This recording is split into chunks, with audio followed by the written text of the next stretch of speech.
From the 1011 Now streaming studio, this is The Night Beat. Sponsored by Pella Windows and Doors of Lincoln.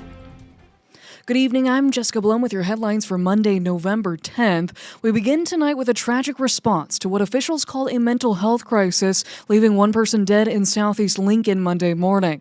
More questions are being raised after Lincoln police say a man shot and killed himself while in police custody in the back of a cruiser. Here's what we know so far. Police were called to a neighborhood just west of Holmes Lake on a report of a man having a mental health crisis. Officers found a man in his 40s trying to get into a home through a basement window. Police say he was taken into custody, searched, and placed into the back of a cruiser. While officers were interviewing witnesses, LPD says the man pulled a gun from his pants and shot himself. We talked with the man who called 911, and here's what he told us. We told that to the police that this man needs help. I opened my garage door, asked him what I could do for him, and he looked at me and as he walked away, he says, "My head's not working right." He said, "There's something wrong with my head." LPD is not releasing his identity and say no officers were injured. The officer whose cruiser the man shot himself in has been placed on administrative leave during the investigation. With more questions and answers in a Veterans Day, we plan to live stream when Police Chief Michonne Morrow will speak on Wednesday. In other news, the Douglas County Sheriff's Office in Kansas has arrested the driver accused in a deadly hit and run that killed a University of Kansas student from Omaha. Deputies say 36-year-old William Ray Klingler was taken into custody Sunday evening. He's charged with reckless involuntary manslaughter 3 days after 20-year-old Elsa McGrain of Omaha was found dead along East 1500 Road. Investigators say she was hit while running Thursday night. McGrain was a pre-med student at KU and a member of Chi Omega sorority. After numerous tips and an extensive search, investigators found Klingler and the suspect vehicle less than a mile from the scene. Back here in Nebraska, a new appointment tonight to the Nebraska Supreme Court. Judge Derek Vaughn, who currently serves in the 4th Judicial District in Douglas County, was appointed the next Associate Justice of the Nebraska Supreme Court. During a news conference this afternoon, Governor Pillen made the announcement alongside Lieutenant Governor Joe Kelly, with Vaughn and his family present. Vaughn was appointed to the vacant District 2 spot after Lindsey Miller-Lerman retired last month. Pillen had two choices and went with Vaughn. He says the judge is an active member of his community and understands people. With my experience as a judge, I see people for people, and I'm going to treat people the way that I would want to be treated, with respect, with dignity, and that is what we do every day in the problem-solving courts, at least that experience.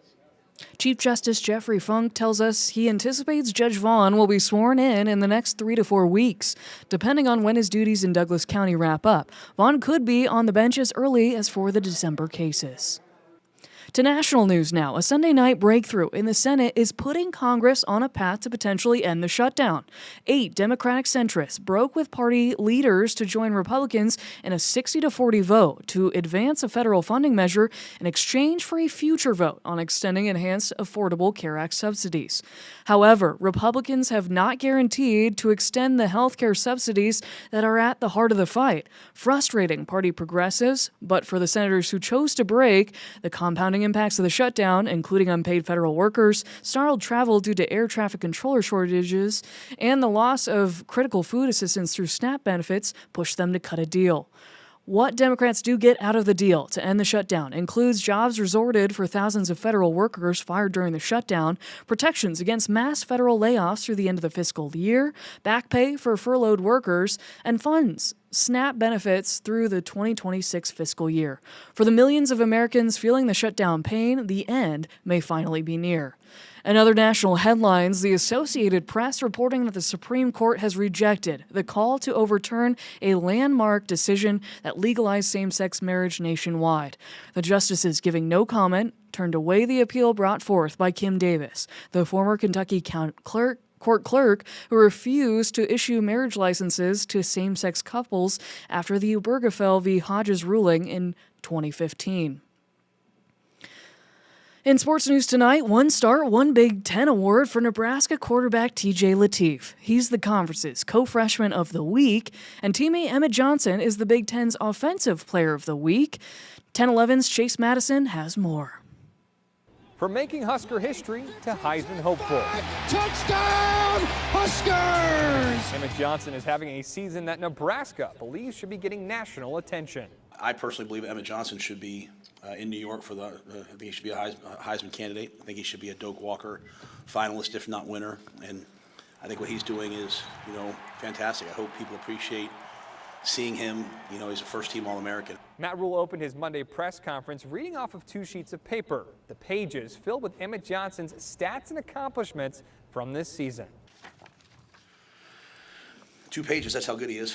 Really, really proud of Emmett, his character. And Emmett talks about Dylan, then he talks about TJ, then he talks about the O-line, then he talks about all the other guys. And so in today's day and age, to have a team that talks about each other and not just themselves is really, really, really hard to do. And so I'm very proud of the guys. It's not me, that's the team. Johnson started Nebraska's win at UCLA over the weekend, recording 232 total yards and scoring 3 touchdowns. Johnson patiently probes up the middle. He's in, standing up. Johnson's taken the lion's share of the carries this season for Nebraska. In the last 3 games alone, he's run it 84 total times, proving his reliability as well as his durability. He's not taking huge hits. He's kind of fighting for yards, and his superpower is that he makes people miss. Emmett's doing it versus real competition, and it's not like, he had 1 or 2 big breakout games. It's just consistent execution. If Johnson keeps up his production over the final 2 games, he could have a spot in the Heisman ceremony come December. Covering the Huskers from Memorial Stadium, Chase Madison, 1011 Sports. Appreciate that report, Chase. With a bye week this week, Nebraska's next game will be Saturday, November 15th. The Huskers play at Penn State. The game time, though, still has yet to be announced. The Big Ten placing the contest on a 6-day hold, with times and TV coverage to be announced following this week's games. Rounding out your night beat is a check of the 7-day forecast. We're in for quite the warm-up the rest of this week into Veterans Day, already up to the upper 60s and above average. And look at those 70s by the end of this week, almost nearing records for the date on Friday. Should be a nice stretch of weather if you're looking to get some Christmas lights up ahead of the holidays while the weather is nice.